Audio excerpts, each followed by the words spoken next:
I caught my mom on my best friend's bed, and it changed everything. If you want to hear the full shocking story, make sure to hit that subscribe button. Give this video a like and share it with your friends. You won't believe what happened next. I always thought I knew everything about my mom. She was strong, independent, always there for me. She was my rock, my everything. And my best friend, Jason, well, he was like family. We grew up together, spent nearly every day of our lives side by side. But what I found that night, it shattered everything I thought I knew.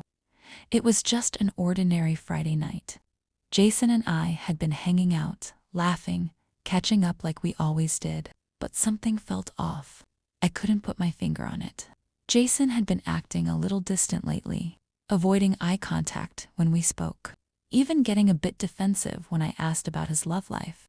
So, when I went upstairs to grab something, I didn't expect what happened next. I heard soft voices coming from Jason's room. I froze. At first, I thought maybe it was just Jason on a phone call, or maybe he had company over. But then, I heard my mom's voice. My heart dropped. I hesitated. I told myself I was just being paranoid, but the curiosity was too strong.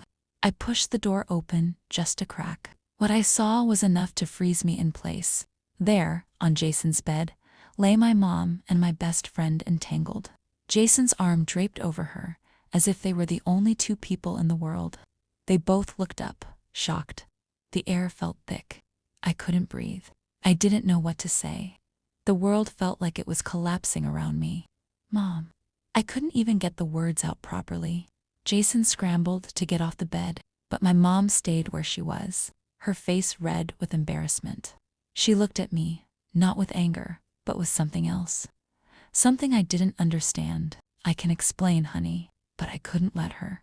I felt like my entire life had been turned upside down in a single moment. Explain. How could you explain this? How could you? I was interrupted by Jason's voice. It wasn't supposed to happen this way. His voice was shaky, almost apologetic, but I didn't want to hear it. I turned to my mom. What is going on? Why? The questions just kept pouring out, faster than I could even process them. She sat up slowly, running her hands through her hair. Her eyes were full of guilt, but also something else. I could see the sadness in them. She took a deep breath, her voice barely a whisper. It just happened, sweetie. It wasn't planned. I didn't expect to feel this way. I was too angry to listen. Feel what? She paused, looking at Jason for a long moment before speaking again. I've been lonely for so long, and Jason, he makes me feel alive again. That was the last thing I wanted to hear. The last thing I ever thought I would hear from my mom. I wanted to storm out of the room, but something stopped me. Maybe it was the way she looked at me, or maybe it was the realization that my mom wasn't just my mom. She was a person, a woman with needs, with emotions, with a life outside of me. For the next few days, the house was filled with silence. I couldn't bring myself to talk to either of them. My best friend, my mom. Everything felt broken. I stayed in my room, replaying that moment in my head over and over again. Was I angry because she had betrayed me? Or because I was finally seeing her as something more than just my mother? When I finally came out, I found my mom waiting for me in the kitchen.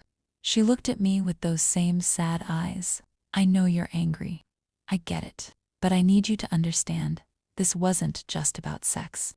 I stared at her, trying to process her words. It was about connection. It was about feeling something real again. I didn't know how to respond. I didn't want to admit it. I understood her loneliness. I understood why she did it. I didn't have all the answers. I didn't know how to fix this, or if it could be fixed. But one thing I did know, my mom was still my mom. Jason was still my best friend. And somehow, we all had to figure out what this new chapter meant for all of us. I gave them both a long hug before I left. I'm not ready to talk yet. I just need some time. It wasn't easy, and I'm not sure things will ever be the same. But the truth is, relationships are complicated, and sometimes We have to let go of our expectations to understand the people we love the most. I may never fully understand what happened, but I know one thing: my mom is still my mom, and my best friend is still my best friend. Sometimes love takes unexpected turns, and we just have to find our way through.